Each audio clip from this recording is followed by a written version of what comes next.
würde ich noch ein paar Punkte verlieren, auch über unseren alten Regionalguide Islam.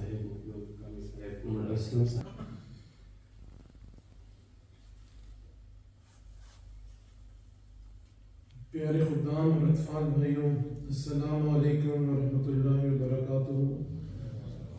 مجلس خدام الاحمدیہ کا ایک اور سال اپنے اختتام کو پہنچ چکا ہے۔ ایک نیا سال ہمیشہ ہمیں یہ موقع دیتا ہے کہ ہم گزرے ہوئے سال کے بارے میں سوچیں کہ وہ کیسا گزرا، اور آنے والے سال کے لیے نئے عزم کے ساتھ نئے ارادے کریں۔ ہم میں سے ہر ایک نے یقیناً اس نئے سال کے موقع پر یہ سوچا ہوگا کہ وہ اپنی روحانی ترقی میں کس طرح بہتری پیدا کر سکتا ہے، کیونکہ حضرت اقدس مسیح موعود علیہ السلام نے ہمیں اس بات کی تلقین فرمائی ہے کہ ہم روزانہ اپنے دن کا جائزہ لیا کریں۔ آپ علیہ السلام نے فرمایا، جس کا آج اور کل اس لحاظ سے نیکی میں کیا ترقی کی ہے برابر ہو گیا، وہ گھاٹے میں ہے۔ آج کی دنیا میں ہم روزانہ دیکھتے ہیں کہ دنیاوی طاقتیں ہر ممکن کوشش کر رہی ہیں کہ انسان کو اللہ تعالیٰ سے دور کریں اور یہ یقین دلائیں کہ زندگی کا مقصد صرف دنیاوی آسائشوں تک محدود ہے۔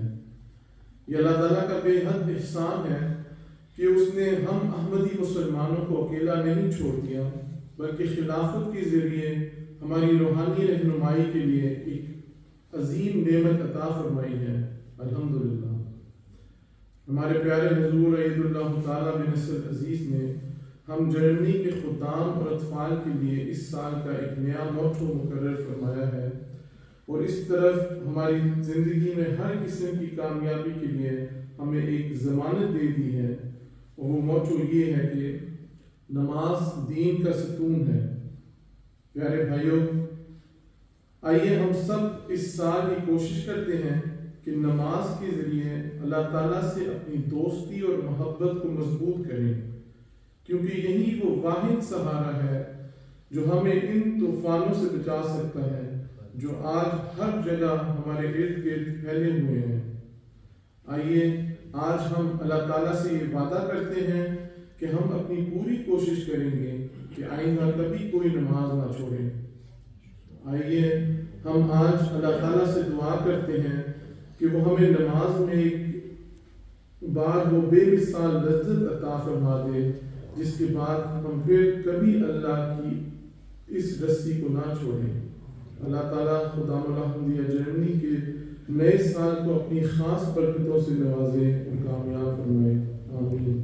والسلام خاکسار امتیاز شہید احمد، صدر مجلس خدام الاحمدیہ جرمنی۔ ہمیں ملا ہے صدر صاحب نے پیغام میں بتا دیا ہے کہ نماز دین کا ستون ہے، ہم اس پر عمل کر سکیں اور نماز کو اپنی زندگی کا سب سے جو مضبوط حصہ ہوتا ہے اور جو اس سے ہم سب سے زیادہ فائدہ اٹھا سکتے ہیں وہ بنانے کی توفیق عطا فرمائے۔ دعا